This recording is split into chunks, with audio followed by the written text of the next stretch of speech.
Today, I want to talk about nature because nature is not just the environment around us. Nature is within us. We are nature, and we often forget about that.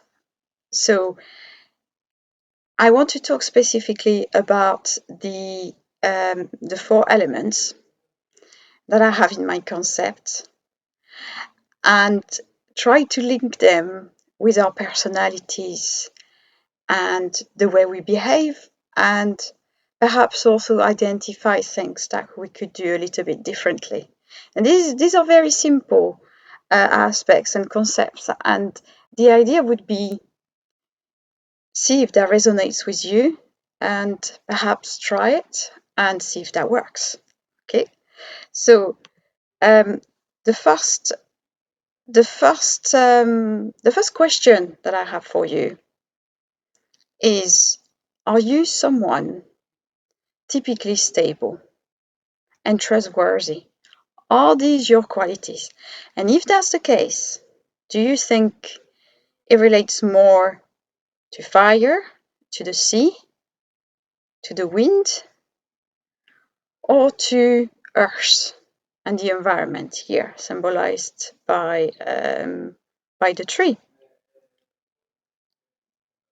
Yes, it is.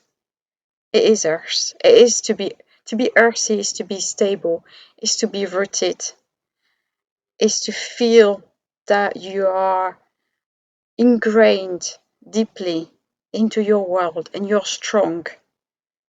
But at the same time, if you're too much oriented as an earthy person, then perhaps you experience difficulties to move forward in your life, to take decisions. Maybe you feel you're stuck. You want to change job, but you don't quite know how. The second question I would have, are you someone who is passionate, who is quite fierce when you're having an argument?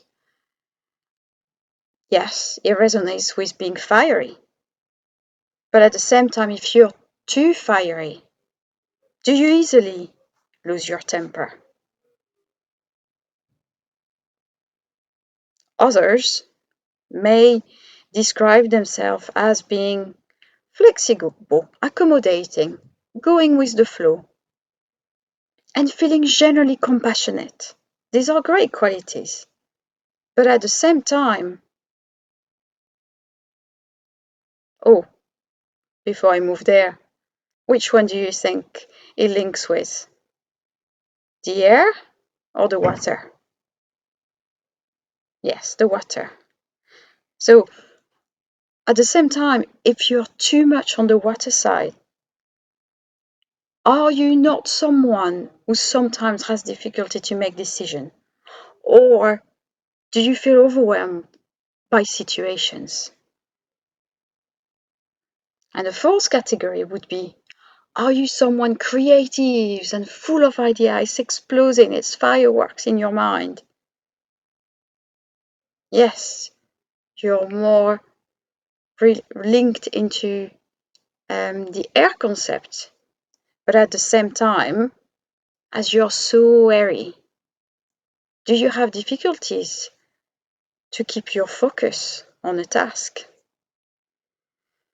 So really, the question is, how are you on the axis?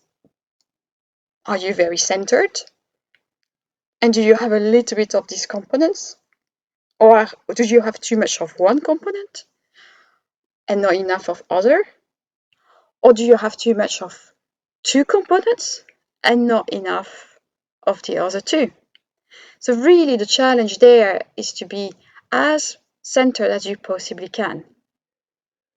And if you are someone, for instance, who is grounded and earthy, but find it difficult to move forward, then maybe being more in touch with a water and airy environment could start to help you move forward in your life. The movement of the water, the continuous movement when you're observing the sea, for instance, or when you're observing a river. If you're too fiery, once again, is the water not going to calm you down a little bit? If on the other hand, you're too hairy, then grounding is necessary. So this very simple concept of the 4 elements, I find it to be quite a useful tool. Basic, but very helpful to self-gauge yourself, a bit like a compass, and make sure you can find your north again. Thank you very much.